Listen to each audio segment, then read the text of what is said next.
Hey, Leilani Coffin here. I'm in Los Angeles at the fabulous LG Center. I think we're on the 16th floor. It's a really fast elevator, nobody noticed. But this place is amazing, right? We just had lunch. And now we're gonna have a panel conversation with my three friends, and starting with Dr. Jim Symonds, who's the superintendent of San Gabriel School District. Unified. They get that, everybody changes school district, blah, blah, blah. San Gabriel Unified. Yes. Good to have you with us today. Thank you. Glad to be here. My longtime friend, Alan Palmer, who's a coordinator at the EdTech and Innovation in Los Angeles County Office of Education. Woohoo! Good to have you. That's super fun. Okay, woohoo. Yeah, and then I also have Mike Lawrence, who's the Director of Information and Technology, ABC Unified School District, USD, right? Yes, Good to have it's a you. real district. Yes! It's not like dummy data in your database. It really sounds like it, ABC. Is there an XYZ? Lorem No, I'm just Ipsum not gonna University, that's where we send our students. Oh, okay.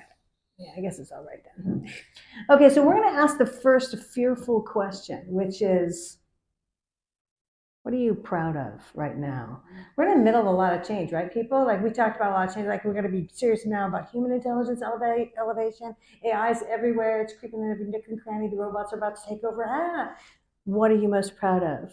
Dr. Symonds, do you want to go first? Sure. Okay.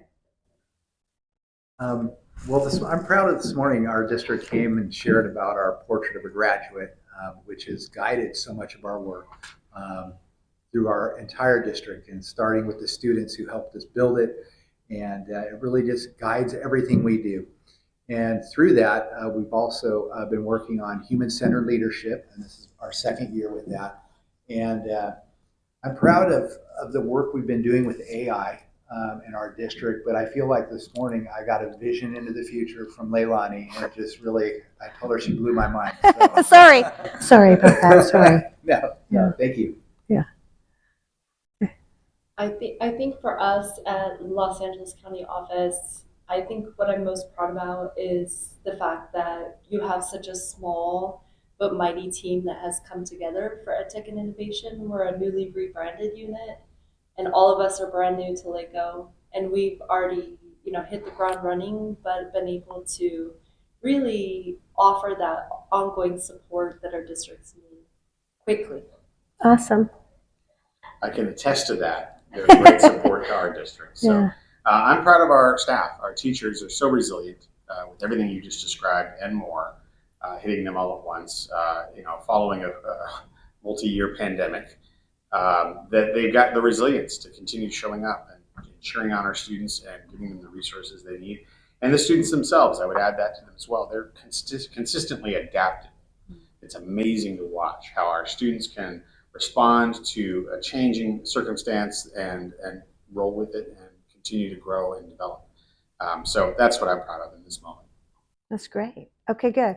All right, so let's start with you. We're going to go the reverse way. What was your favorite takeaway for the day? Because we threw a lot at you in a very concise amount of time, which is the way everything rolls now, right? I mean, there's no getting away from that.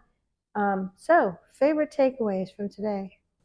I appreciated the presentation on Time AI in the context of the way that I've always felt uncomfortable about education, where we group students by age, we group them by ability.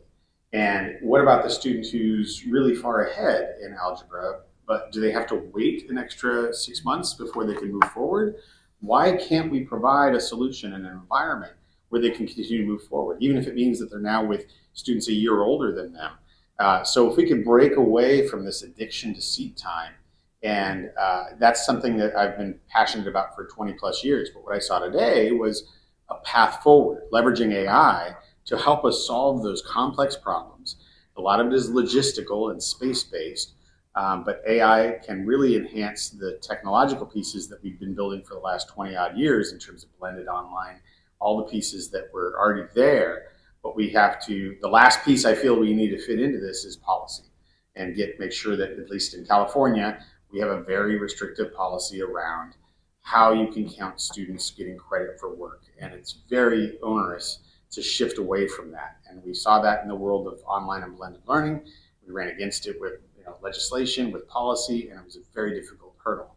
So I feel that it's renewed my hope and giving me some new pathways to think about how we can sort of break away from seat time and age level structures that we've had tied to education for the last 150 years or thereabouts. So Yeah, and I'll have to have a separate conversation because before you go, Ellen, there is some seat time issues. The Learning Council said we did a review of seat time law, and actually, and this is very interesting for the people in the virtual education arena to know this, there's no law that even says you have to have the teacher with the student the whole time of the school day. not the whole time now. No, having them on campus is a question state to state. Okay, so they're expecting, the laws are expecting you to hold them captive for the physical part of their bodies, but the actual physical teacher being with them for, that amount, that's not true. Instructional minutes are amount in the building, not the human teacher, which is an interesting dynamic. So that makes that work. The only issue that's still left that's going to need some legislative push, which is why there's a move behind the Omni AI Alliance to aggregate large numbers of interested parties like you guys into push to the legislator with model legislation, which, by the way, I have written model legislation that was passed into law here in California under Senator Peace, SB 1386. I know some people here because, I lived here for 25 years. My uncle was a senator here. I'm not afraid of those people. I'll go there. But we are going to need to step up and fight high stakes testing, because some of it in some states, and I'm not really 100% sure California, is by grade, which is asking you to nominally ensure that Ellen here, as wonderful as she is when she was in 5th grade, is a 5th grader for everything. Whereas you just saw technology, and generative AI is going to do this too, could adapt your 5th grade lesson for somebody who's technically a 2nd grade reader. Okay.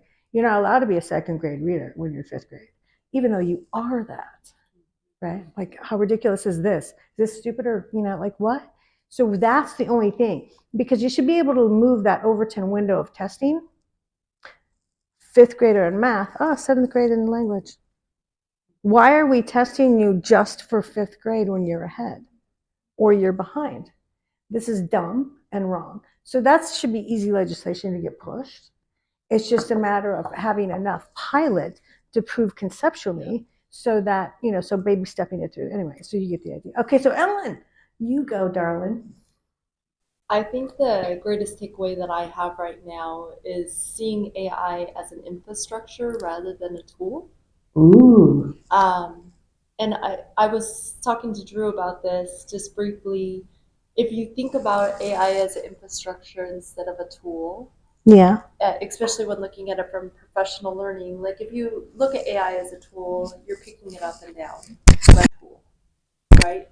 And then also thinking about on the other side of it, the access, right? It's that the wheelchair ramp is infrastructure. It's not the tool, right? Right. And so, just really thinking about it from that lens, I think has been a big kind of like aha moment for me today. I love that. Okay, so your favorite takeaway?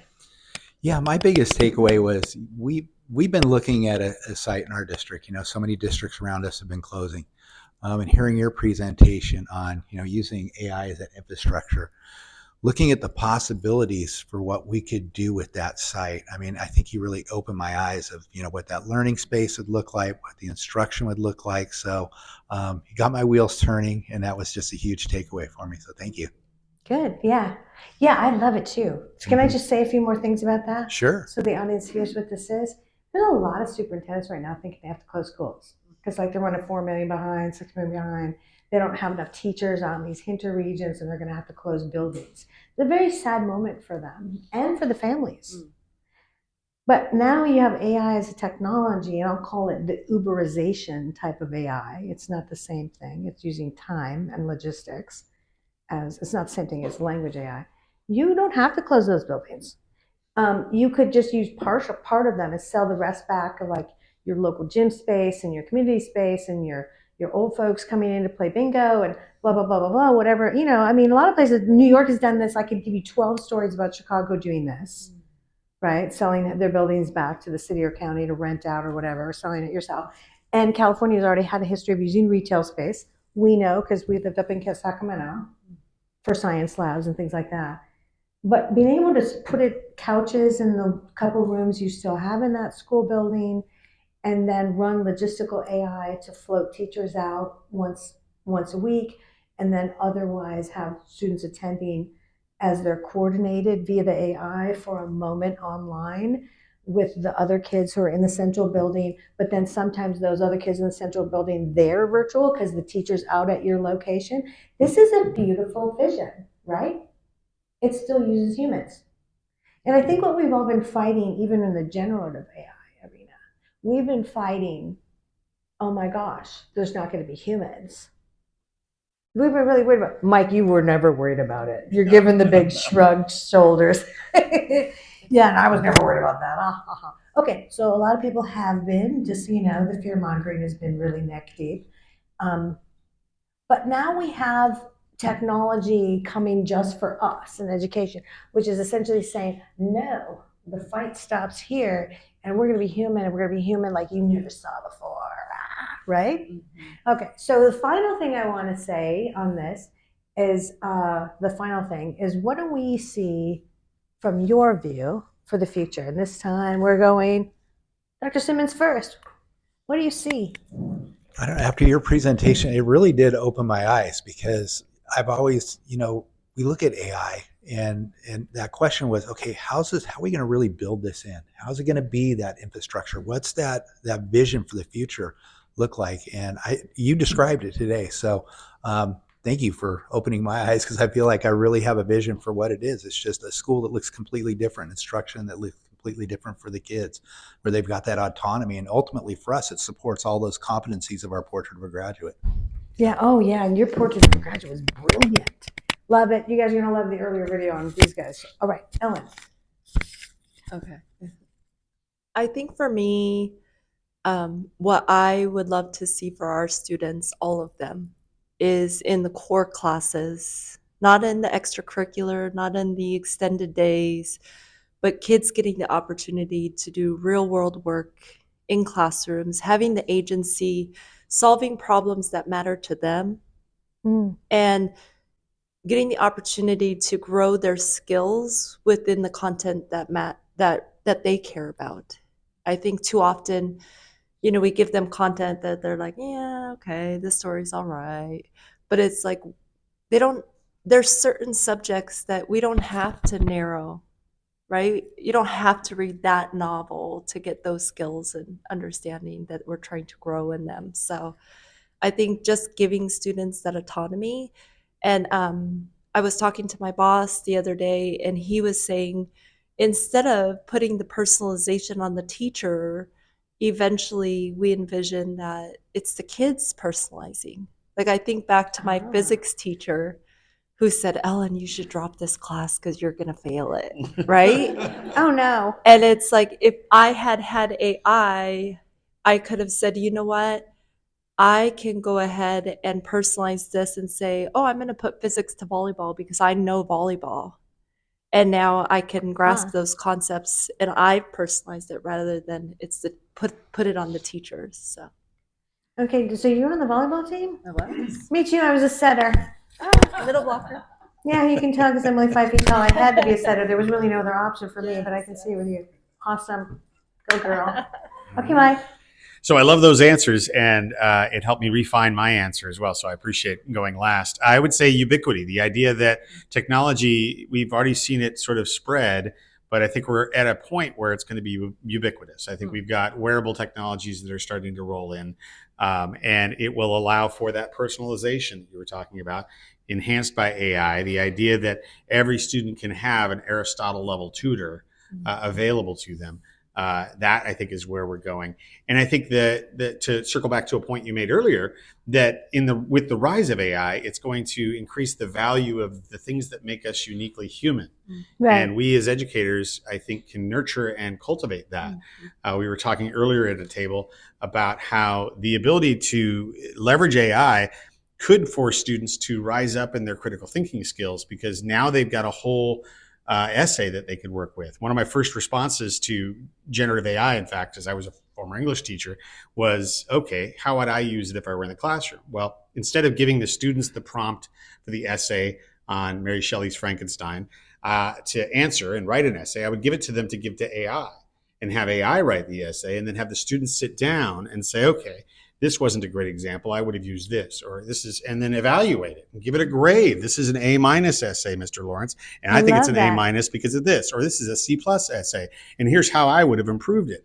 So the students not only had to have done the reading, which is crucial, but now they're evaluating the AI work and potentially enhancing and improving it, which is the skill that they're going to need when they graduate, is how they're going to collaborate with AI, leverage their human intelligence, their intuition, their empathy to improve the work that's spit out by AI. So those are some of the areas where I think it's going to rise up the value of the humanity that we can cultivate within our students, and leverage our teachers to bring forth and really rise up in its importance.